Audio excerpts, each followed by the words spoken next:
feels and looks nothing like India or Thailand or Nepal. This is Vietnam.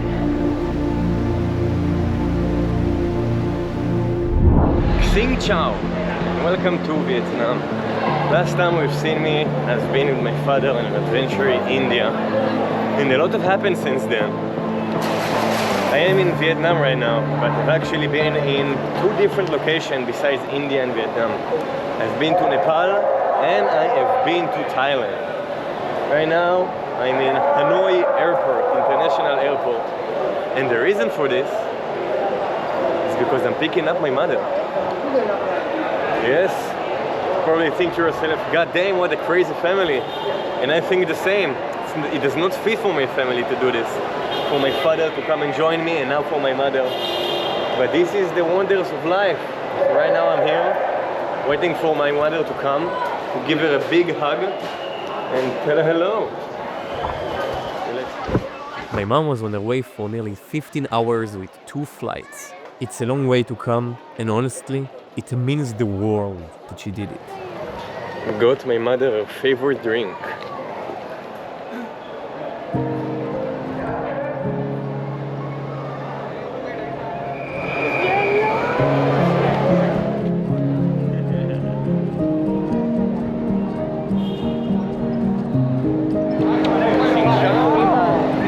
We both really needed that hug.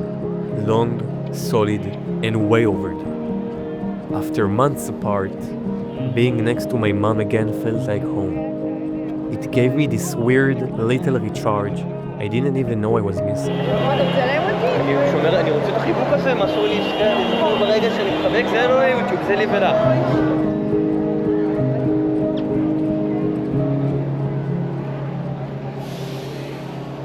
4 חודשים. Of course, the first thing I did with my mom was to take her straight to get a Vietnamese massage. After the massage and a good night's sleep, I took my mom out to explore Hanoi. We ended up at Ngoc Son Temple, a peaceful spot right in the middle of the lake, surrounded by the buzz of Hanoi. It was the perfect place to slow down for a moment and just take it all in. The beauty, the history, and the fact that we are here, together. In the evening, we went to check out the famous Train Street, a narrow alley that became super popular on social media because of one crazy detail. A full-sized train literally squeezes through the street, passing just inches away from cafes and restaurants. Okay, the train is coming!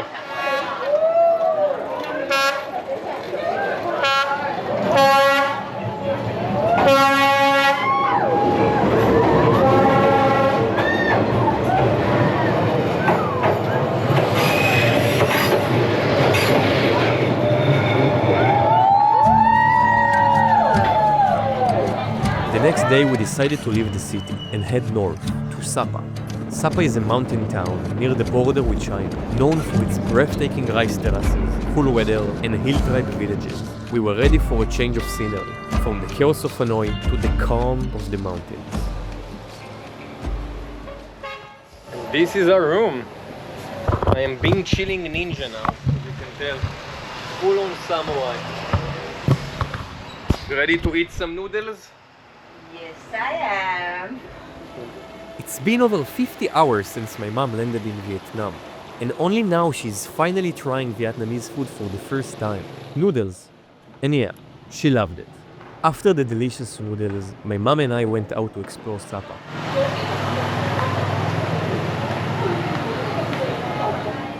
The mountain views were absolutely breathtaking. Clouds constantly hovering over the peaks. So dense, they look like one giant endless cloud. It's the kind of beauty you cannot just pass by. You have to stop and take it in up close. So close, in fact, that in the next day we headed out for a trek with some Mama Mo to get closer to these mountains and explore their surrounding villages. To our surprise, we found ourselves joined by a big group of Israelis. We had no idea we'd be hiking with anyone else, not let alone so many people from back home. While hiking, I noticed something growing on the side of the trail that made me stop in my track. At first, I wasn't sure I was seeing it right, but yeah, it was cannabis. Going to smoke later. Smoken. Puff, puff. Cannabis, אחוז שרמוטה cannabis. I could not believe it. just out there like it's the most normal thing in the world. In Vietnam, it literally grows in fields and in the street.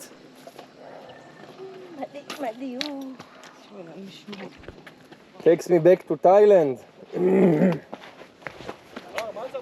On the track with Khan.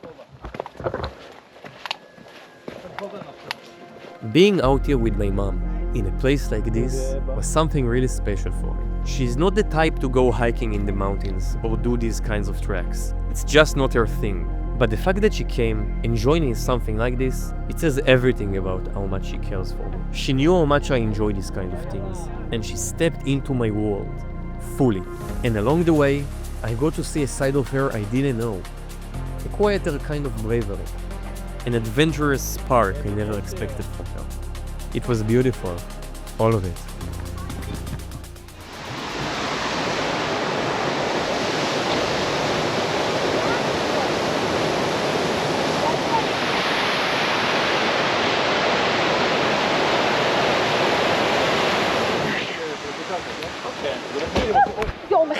איזה מחילה, באתי לעזור. עושה כזה ביוב וזה.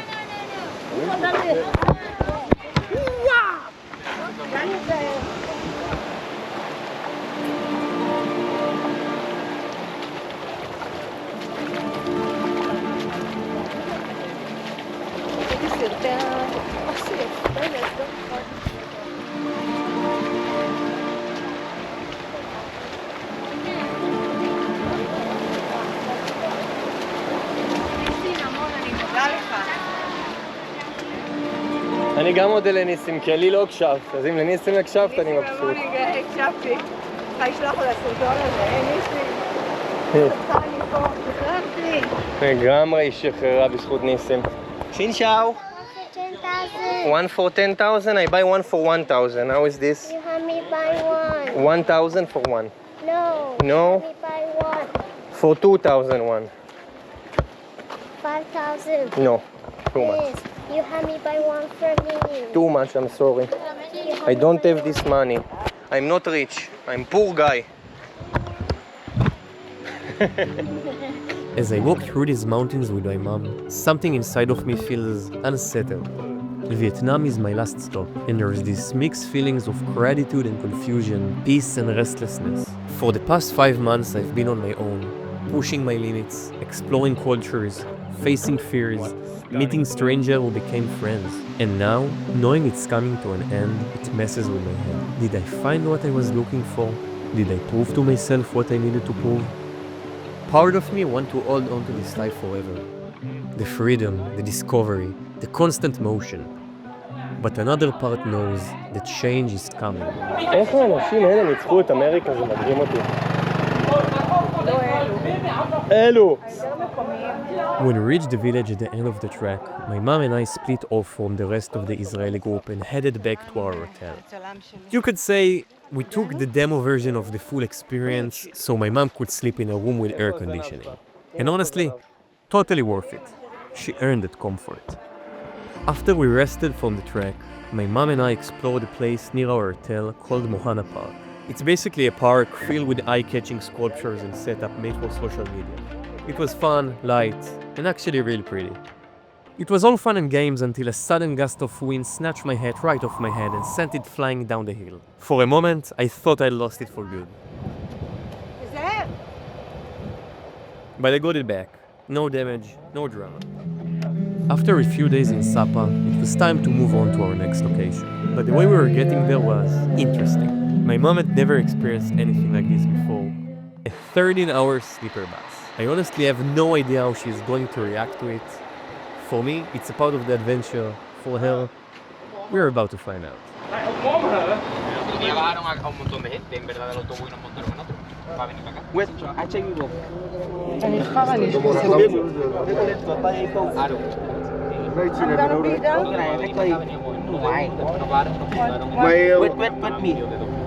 We do him. 60, 14.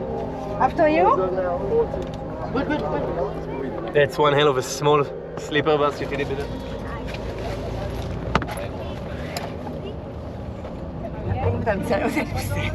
מאוחר מדי. לא קרה לו.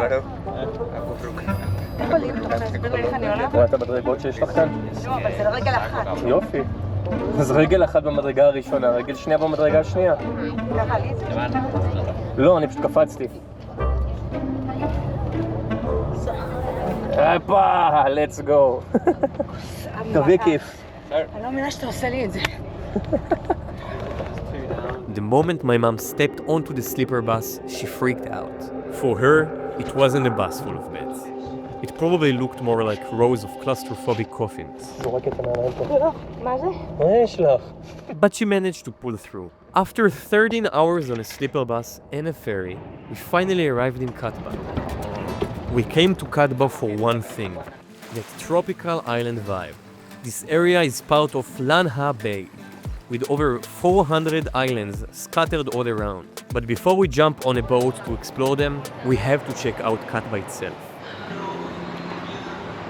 זרי מהנפילה? איזה בן שכונה, אל תצלם אותי. למה לא? ככה, כי כמו סקנה, הכל תפוס לי.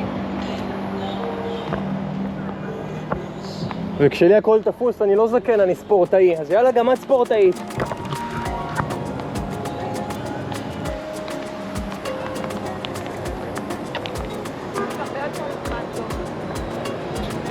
לא, ברצינות הרבה יותר זמן כאן. יש את המקדש שיש על ההר בצד שמאל שלה? כן?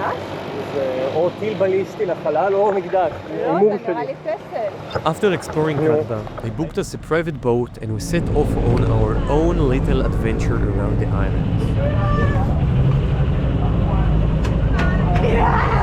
Xin chào. Hi! How are you?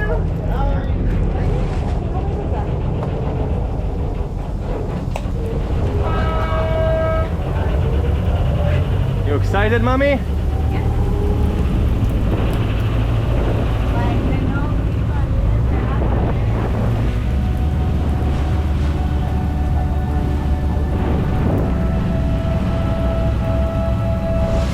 מדהים שהכל פה עם, The boat driver stopped us at a kayaking spot, and it was packed with people. Families, couples, kids. Everyone was out on the water. Sure! Okay, we're on a small kayak surrounded by hundreds of Vietnamese. I think there is a holiday. Apparently, all of Vietnam came here today.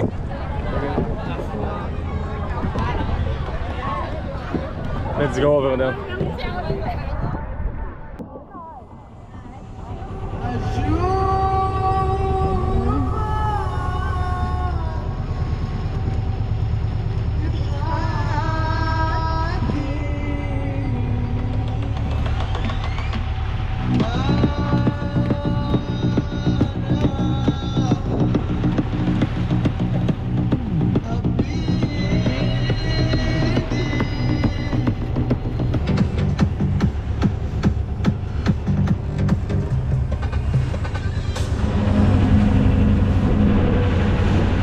Mommy is not used to the Vietnamese food. She settles for bread and M&M.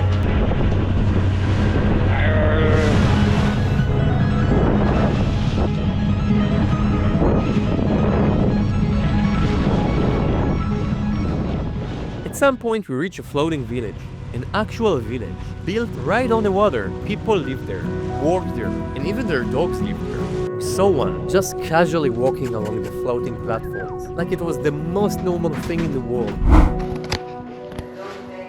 After everything we'd been through, the treks, the buses, the islands, I promised my mom I'd take her somewhere worthy to relax. I booked us a few days at Khoi Resort in Hoi An. Quiet, beautiful, with pools, real beds, and no surprises.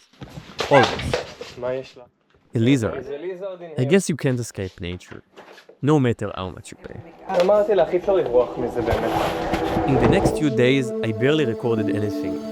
Most of the time I was just in the pool, listening to audiobooks, soaking up in the sun. And when I felt like it, I'd wander to nearby streets, looking for something good to eat. Slow days, needed ones.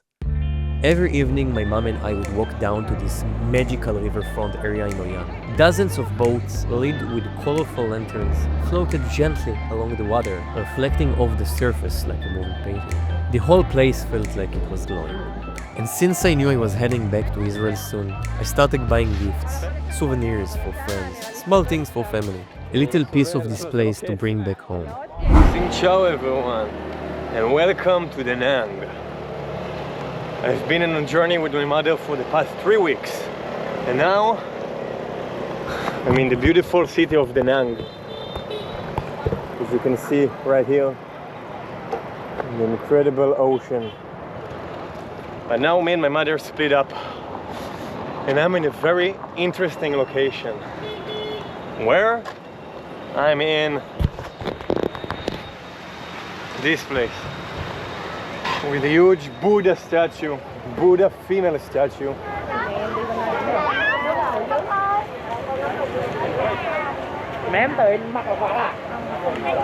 The entrance to this place is pretty big, and I need to walk to climb all the steps. This is the last week of my journey in Asia. In 7 days I'll be landing in Israel, back home, and open a new chapter in my life. Let's go to the statue. On the next day, my mom and I split up. We each wanted a little time on our own. I went to explore Lin Ung Pagoda in Da Nang. It's a working monastery where monks actually live, study, and practice daily. The grounds are calm and full of meaning, with peaceful temple, ocean views, and rows of bonsai trees shaped by the monks themselves. There's also a giant female Buddha statue overlooking the sea, believed to protect the city and its people. At 67 meters tall, she's the tallest Buddha statue in Vietnam. Okay, let's discover what's inside the temple.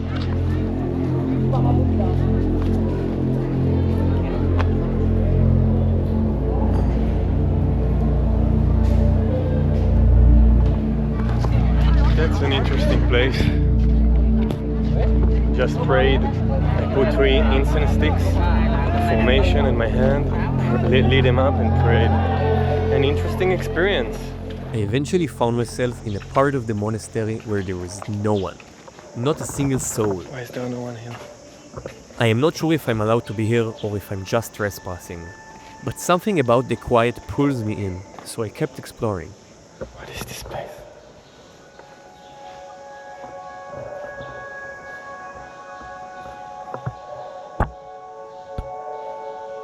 Where am I?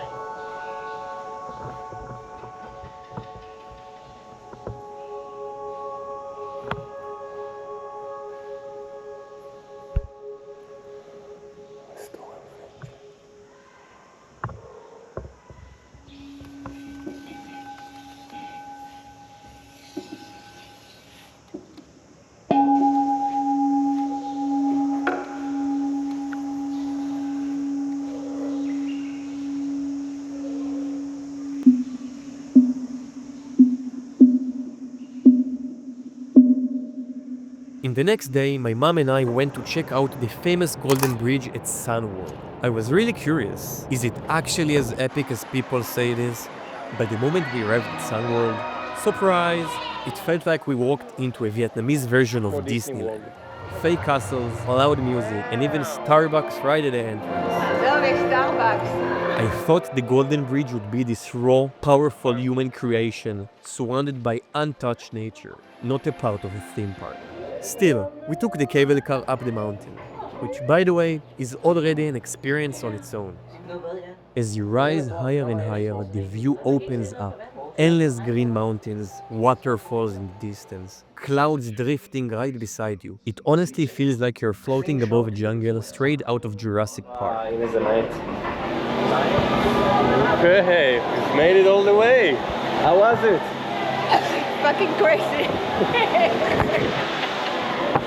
Look at all those lazy people. God damn it. That's what they teach in Asia. Go escalators. I thought that in Tibet they thought that you need to hike in order to cleanse your sins. And over there it's only the escalator. We reached the Golden Bridge and boom! Thick fog everywhere. And the bridge is packed. More than 1,000 people, shoulder to shoulder. No views, no clean photos, just fog and crowd. It completely killed the vibe. I wanted that magical floating above the clouds feeling, but instead it felt like standing in line at the airport. But still, it was nice being there with my mom. That made it worth it, not a wasted moment. The cable car ride was by far the best part of the whole thing. And just like that, my journey in the East is coming to an end. Over the last 145 days, I crossed mountains, rivers, cities, and borders. I slept in freezing huts at 3.5 kilometers above sea level, danced through clouds of coda with strangers, and rode through remote lands where I didn't see a single tourist for weeks. I pushed myself physically until I almost passed out and kept going. Floated between jungle islands, got drenched in rain, covered in dust, and lifted by kindness more times than I can count. I faced my fears of heights and being on my own, and realized that they lose power when I stop running from them. I shared silence with monks, chaos with cities, and unforgettable moments with people I will now remember forever. So yeah, thank you to all the people, the places, the mess, the beauty, and to those of you who watched this and felt even a piece of it. If you're watching this, my message to all of you is this.